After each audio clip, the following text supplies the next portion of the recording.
So today's one, I'm back in Peckham where I grew up, where it all started. I'm asking people today some interesting questions about your environment and finances.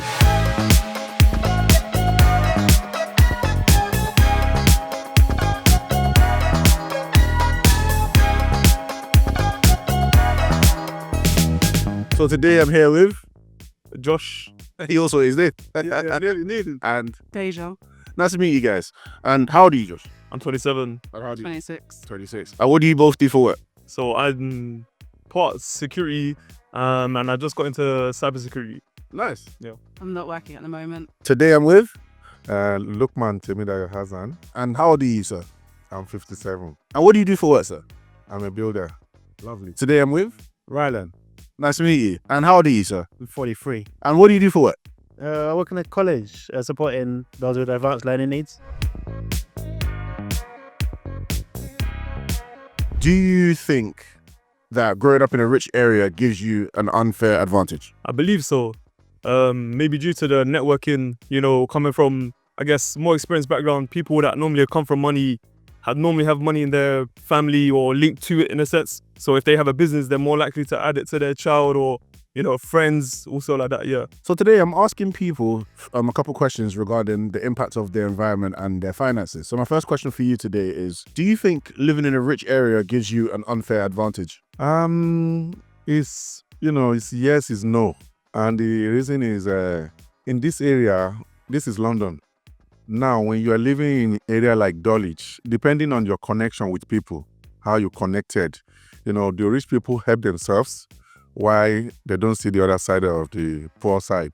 But the only thing is that depending on how you connected with them, most especially, black, white, definitely, that speaks a lot in different ways. But if I'm white now or I'm black as I am, and I have a connection with a black people who is rich, it's possible for that person to look one or two things to consider assisting me. Maybe growing my business or doing something that will benefit me. That's that. And secondly, living in a rich area also, it depends, but at least that is the basic answer to that anyway. So I have 3 questions for you today. First one is, do you think growing up in a rich area gives you an unfair advantage in life? I think it will certainly give you an advantage in terms of money management, investing. You have a nice capital base to start from. But unfair? Yeah, certainly unfair. Do you think growing up in a rich area will give you an unfair advantage in life? Growing up in a rich area, give you an unfair advantage.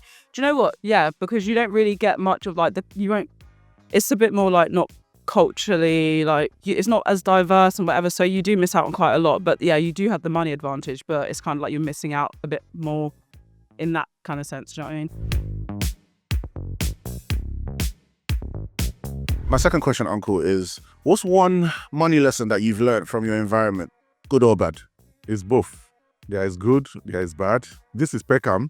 Every day you see different things, different people, different perspective, different understanding, but it's both sides, depending on who you move with, who you mingle with, and the kind of area. Like this place now, most people believe Peckham is a bad area.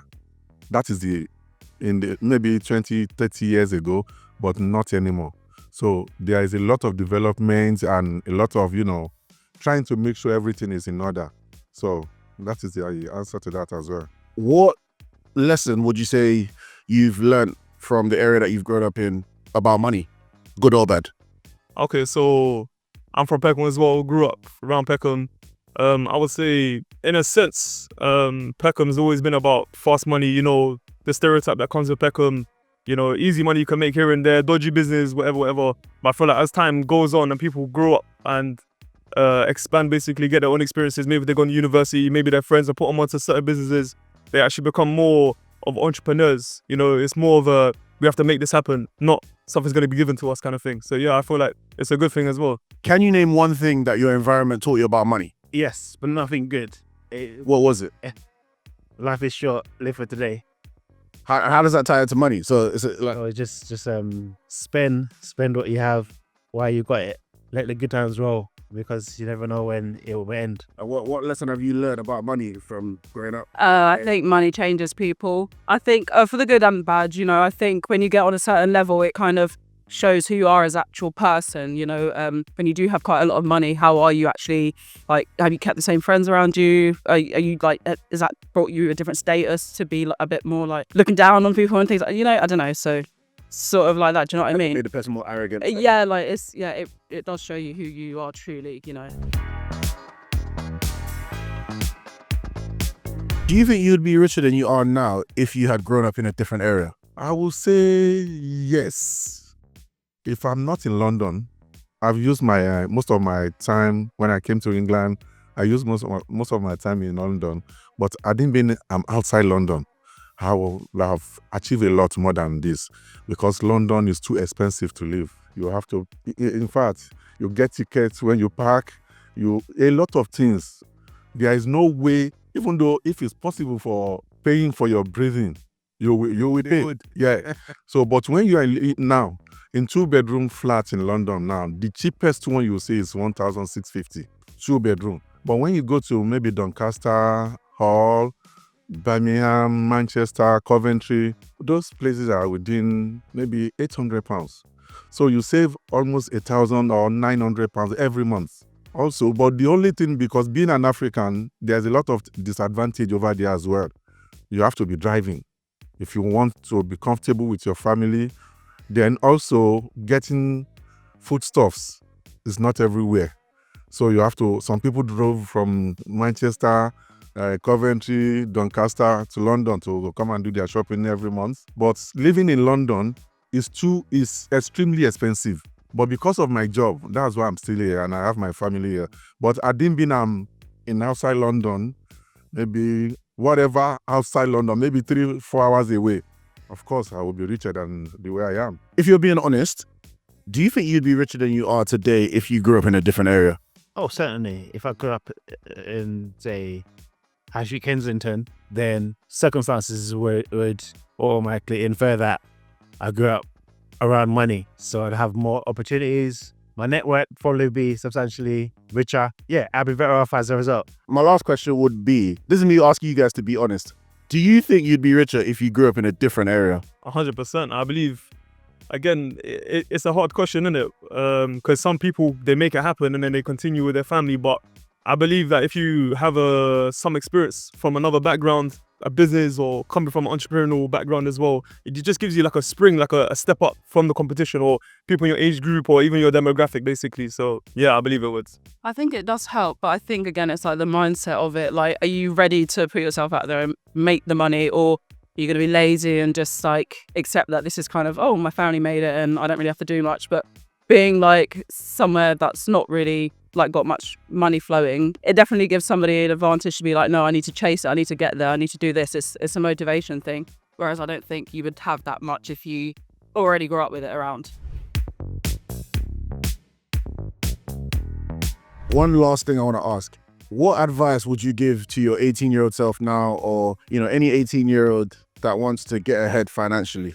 What advice would you give them that you think will make the biggest difference for them? Advising people is very difficult because everybody have their choice and their plans. But with my own experience, I believe staying in London is not the best. Though it's the best for some people, I won't say completely, but for some it's good, but not for everybody. So depending on your ambition, what you intend to do. I've got a son in university. He has just finished his IT at Anglia Ruskin in Cambridge. He's going for IT. So there's a lot of opportunity like that in London, preferable here than somewhere else. But it's just like a plan and homework. Do your homework, your feasibility studies, do it well, look at it, take different, location, consider everything, put everything into consideration and see what benefits you, because you know what you want. I know what I want. So I can only say little, but the decision is yours at the end of the day. With your life experience now, what's one piece of advice you would give to your 18-year-old self that you think would make the biggest difference? Save your money. Don't live for today. It's not all about partying. When the music starts, when the flashing lights stop, you want to have something for a rainy day. Or when the stuff hits the fan, because the stuff will hit the fan sooner or later. Fair, good advice. Well, thank you so much, and I appreciate your time. So guys, if you want to learn how to keep more of your money in London, I've put together a complete money program that absolutely breaks this down bit by bit. All you have to do to get access is comment the word London below.